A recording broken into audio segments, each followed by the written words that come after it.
CM Siddaramaiah ಪಾಲಿಗೆ ಇವತ್ತು ಅಕ್ಷರಶಃ ಬಿಗ್ ಡೇ. ಕಾರಣ ಸಿಬಿಐ ತನಿಖೆಗೆ ಆಗ್ರಹಿಸಿ ಕೋರಿದ್ದಂತಹ ಅರ್ಜಿಯ ಭವಿಷ್ಯ ಏನಾಗುತ್ತೆ ಅನ್ನೋದು ನಾಗಪ್ರಸನ್ನ ಪೀಠ ನಿರ್ಧರಿಸಲಿದೆ. ನ್ಯಾಯಮೂರ್ತಿ ನಾಗಪ್ರಸನ್ನ ಪೀಠ ಕೊಡುವಂತಹ ತೀರ್ಪಿನ ಕಡೆಗೆ ಸಿಎಂ ಸಿದ್ದರಾಮಯ್ಯ ಅವರ ಮುಂದಿನ ರಾಜಕೀಯ ಭವಿಷ್ಯ ಏನು ಅನ್ನೋದು ಕೂಡ ಗೊತ್ತಾಗುತ್ತೆ. ಮೂಡಾ ಕೇಸ್ ಸಿಬಿಐಗೆ ಕೊಡೋ ಬಗ್ಗೆ ಇವತ್ತು ತೀರ್ಪು ಹೊರಬೀಳಲಿದೆ. ಬೆಳಗ್ಗೆ 10:30ಕ್ಕೆ ಧಾರವಾಡ ಹೈಕೋರ್ಟ್ ಪೀಠ ಈ ತೀರ್ಪನ್ನ ಪ್ರಕಟಿಸುತ್ತೆ. ಕೇಸ್ ಸಿಬಿಐಗೆ ಕೊಡಬೇಕಾ ಬೇಡವಾ ಅಂತ ತೀರ್ಪು ಬರುತ್ತೆ.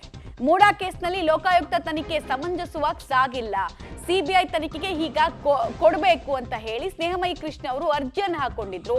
ಸುದೀರ್ಘವಾಗಿ ವಾದ ಪ್ರತಿವಾದವನ್ನ ಆಲಿಸಿ ತೀರ್ಪನ್ನ ರಿಸರ್ವ್ ಮಾಡಿತ್ತು ಹೈಕೋರ್ಟ್.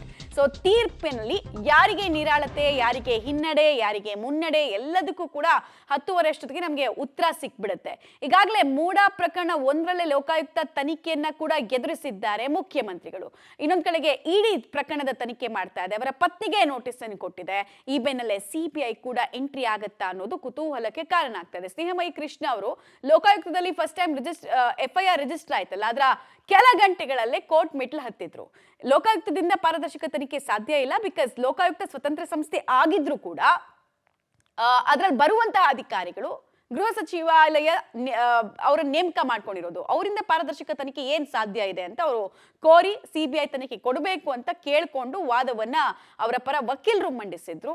ಈ ಕಡೆಗೆ ಯಾಕೆ ಸಿಬಿಐ ತನಿಖೆ ಕೊಡಬೇಕು ಕೊಡಬಾರ್ದು ಅನ್ನೋ ವಾದವನ್ನ ಕೂಡ ಕೋರ್ಟ್ ಕೇಳಿಸಿಕೊಂಡಿತ್ತು. ಮತ್ತು ಲೋಕಾಯುಕ್ತ ತನಿಖೆಯ ವರದಿ ಇಲ್ಲಿ ತನಕ ಏನಾಗಿದೆ ಅದನ್ನ ಕೂಡ ಮುಚ್ಚಿದ ಲಕೋಟೆಯಲ್ಲಿ ತಗೊಂಡಿದೆ ಕೋರ್ಟ್. ಸೊ ಇದೆಲ್ಲವನ್ನ ಪರಿಗಣಿಸಿ ಲೋಕಾಯುಕ್ತ ತನಿಖೆಯ ಬದಲಾಗಿ ಸಿಬಿಐಗೆ ಕೊಡುತ್ತಾ ಅನ್ನೋದು ಪ್ರಶ್ನಾರ್ಥಕ ಚಿಹ್ನೆಯಾಗಿ ಉಳಿತಾ ಇದೆ. ಇಲ್ಲಿ ತನಕ ವಿವಿಧ ಹಂತದಲ್ಲಿ ಕಾನೂನು ಹೋರಾಟವನ್ನ ಮುಖ್ಯಮಂತ್ರಿಗಳು ನಡೆಸ್ತಾ ಬಂದಿದ್ದಾರೆ. ಒಂದು, ಅವರು ಈ ಹೈಕೋರ್ಟ್ ಕೊಟ್ಟಂತಹ ತೀರ್ಪನ್ನ ಪ್ರಶ್ನಿಸಿ ತಕರಾರು ಅರ್ಜಿಯನ್ನು ಹಾಕೊಂಡಿದ್ರು, ಬಟ್ ಅಲ್ಲಿ ವಜಾ ಆಗಿತ್ತು ಅದು.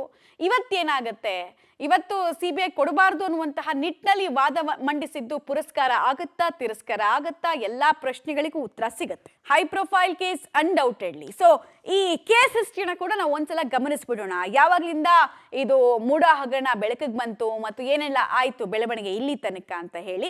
ಸೊ 2024 ಜುಲೈ ಮೊದಲ ವಾರದಲ್ಲಿ ಮೂಡಾದಲ್ಲಿ ಹಗರಣ ನಡೆದಿದೆ ಅನ್ನೋ ಕುರಿತಂತೆ ದೂರು ಸಲ್ಲಿಕೆ ಆಗುತ್ತೆ. 2024 ಜುಲೈ ಮೊದಲ ವಾರದಲ್ಲಿ ಮೈಸೂರಿನ ವಿಜಯನಗರ ಠಾಣೆಯಲ್ಲಿ ಮೊದಲ ದೂರು ಈ ವಿಚಾರಕ್ಕೆ ಸಂಬಂಧಪಟ್ಟಂತೆ ದಾಖಲಾಗುತ್ತೆ. ನಂತರ ನಗರಾಭಿವೃದ್ಧಿ ಇಲಾಖೆ ರಾಜ್ಯಪಾಲರಿಗೆ ಕೂಡ ದೂರು ಹೋಗುತ್ತೆ. ಏನಕ್ಕೆ ಅಂತ ಹೇಳಿದ್ರೆ, ಲೋಕಾಯುಕ್ತದ ಮೆಟ್ಲು ಹತ್ತಿದಾಗ ಅವ್ರು ಜಸ್ಟ್ ಕೇಸ್ ತಗೊಂಡು ಸುಮ್ಮನಾದ್ರು, ತನಿಖೆ ಮಾಡಲಿಲ್ಲ ಅಂತ ಹೇಳಿ ರಾಜ್ಯಪಾಲರಿಗೆ ದೂರು ಹೋಗುತ್ತೆ. ಸಿಎಂ ವಿರುದ್ಧ ಪ್ರಾಸಿಕ್ಯೂಷನ್ ಅನ್ನ ಎತ್ತಿ ಹಿಡಿಯುತ್ತೆ ಹೈಕೋರ್ಟ್. ಅಂದ್ರೆ ರಾಜ್ಯಪಾಲರು ಸಿಎಂ ವಿರುದ್ಧ ಪ್ರಾಸಿಕ್ಯೂಷನ್ಗೆ ಸಮ್ಮತಿ ಕೊಡ್ತಾ ಇದ್ದ ಹಾಗೆ ಸಿಎಂ ವಿರುದ್ಧ ಪ್ರಾಸಿಕ್ಯೂಷನ್ ನ ಪ್ರಾಸೆಸ್ ಏನಿತ್ತು ಅದು ಸರಿ ಇದೆ, ನಿರ್ಧಾರ ಸರಿ ಇದೆ ಅಂತ ಕೋರ್ಟ್ ಕೂಡ ಅದನ್ನ ಲಿಫ್ಟ್ ಮಾಡುತ್ತೆ. ಜನಪ್ರತಿನಿಧಿ ಕೋರ್ಟ್ನಿಂದ ಲೋಕ ತನಿಖೆಗೆ ಈ ಕುರಿತಂತೆ ಆದೇಶ ಹೋಗುತ್ತೆ. ಸಿಎಂ ಪತ್ನಿ ಸೇರಿ 4 ವಿರುದ್ಧ ಲೋಕಾಯುಕ್ತದಲ್ಲಿ FIR ದಾಖಲಾಗುತ್ತೆ. ಇಡಿಯಿಂದ ECR ದಾಖಲಾಗುತ್ತೆ. ಸಿಎಂ ಪತ್ನಿ ಮೂಡಾದಿಂದ ಪಡೆದಂತಹ 14 ಸೈಟ್ಗಳನ್ನ ಇದೇ ಬೆಳವಣಿಗೆ ಬೆನ್ನಲ್ಲೇ ವಾಪಸ್ ಕೊಡ್ತಾರೆ. ಸಿಬಿಐ ತನಿಖೆ ಕೋರಿ ಹೈಕೋರ್ಟ್ಗೆ ಸ್ನೇಹಮಯಿ ಕೃಷ್ಣ ಅವರು ಅರ್ಜಿಯನ್ನು ಹಾಕೊಳ್ತಾರೆ. ಮೂಡಾ ಸೇರಿದಂತೆ ಹಲವೆಡೆ ಇಡಿ ಅಧಿಕಾರಿಗಳು ಸುದೀರ್ಘವಾಗಿ ರೇಡ್ ಮಾಡ್ತಾರೆ. ಇನ್ಫ್ಯಾಕ್ಟ್ 800ಕ್ಕೂ ಅಧಿಕ ಸೈಟ್ಗಳನ್ನ ಈ ಹಗರಣಕ್ಕೆ ಸಂಬಂಧಪಟ್ಟಂತೆ ಇಲ್ಲಿ ತನಕ ಇಡಿ ಸೀಸ್ ಮಾಡ್ಕೊಂಡಿದೆ. ಮೂಡಾದ ಸೈಟ್ಗಳ ಜಪ್ತಿಯನ್ನ ಇಡಿ ಈಗಾಗಲೇ ಮಾಡ್ಕೊಂಡಿದೆ. ಸೊ ತನಿಖೆ ಅಲ್ಲೂ ಕೂಡ ಸಾಗ್ತಾ ಇದೆ. ಇಷ್ಟೆಲ್ಲ ತನಿಖೆ ಇಕ್ಕಳದಲ್ಲಿರುವಂತಹ ಸಿಎಂ ಸಿದ್ದರಾಮಯ್ಯ ಅವರು ಮತ್ತೊಂದು ಟೆನ್ಷನ್ ಅನ್ನ ಎದುರಿಸಬೇಕಾಗತ್ತಾ ಸಿಬಿಐ ತನಿಖೆ ಅನ್ನೋದು ಕುತೂಹಲಕ್ಕೆ ಕಾರಣ ಆಗ್ತಾ ಇದೆ. ಮತ್ತೆ ಈ ತರ ಸಿಬಿಐ ತನಿಖೆಗೆ ಏನಾದ್ರೂ ಅಸ್ತು ಅಂದ್ಬಿಟ್ರೆ ಕೋರ್ಟು ರಾಜ್ಯದ ಇತಿಹಾಸದಲ್ಲೇ, ರಾಜ್ಯ ರಾಜಕಾರಣದ ಇತಿಹಾಸದಲ್ಲಿ ಅಧಿಕಾರದಲ್ಲಿರುವಂತಹ ಮುಖ್ಯಮಂತ್ರಿಯ ಮೇಲೆ ಸಿಬಿಐ ತನಿಖೆ ಶುರುವಾಗ್ತಾ ಇರೋದು ಇದೇ ಮೊದಲಾಗುತ್ತೆ. ಅಂಥದ್ದೊಂದು ಐತಿಹಾಸಿಕ ನಿರ್ಧಾರ ಆಚೆ ಬರುತ್ತಾ ಅನ್ನೋದು ಕುತೂಹಲಕ್ಕೆ ಒಂದ್ ಕಡೆ ಕಾರಣ ಆಗ್ತಾ ಇದೆ. ಮತ್ತೆ ದೇಶದಲ್ಲಿ ನಾವು ನೋಡೋದಾದ್ರೆ ಅಧಿಕಾರದಲ್ಲಿ ಇಟ್ಕೊಂಡೇ ಸಿಬಿಐ ತನಿಖೆಯನ್ನು ಎದುರಿಸಂತಹ ಬಹಳಷ್ಟು ಮುಖ್ಯಮಂತ್ರಿಗಳು ನಮಗೆ ಸಿಗ್ತಾರೆ.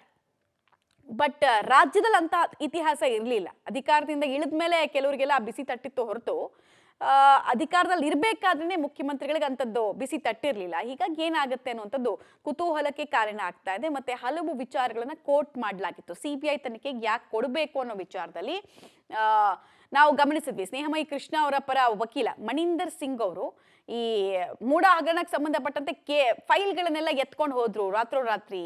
ಒಂದ್ 4-5 ಜನ ಅಧಿಕಾರಿಗಳ ತಂಡ ಬಂತು. ಆಮೇಲೆ ಕೆಲ ಸಚಿವರ ಹೆಸರನ್ನೆಲ್ಲ ಅಲ್ಲಿ ಪ್ರಸ್ತಾಪ ಮಾಡಿದ್ರು. ಸೊ ಕುತೂಹಲ ಇದೆ, ಕೋರ್ಟ್ ಇದನ್ನೆಲ್ಲ ಯಾವ ರೀತಿ ಗಮನಿಸಿದೆ, ಏನ್ ಸಾಕ್ಷಿಗಳನ್ನ ಅಡಕ ಮಾಡಲಾಗಿತ್ತು ಈ ವಾದಕ್ಕೆ ಅಂತೆಲ್ಲ.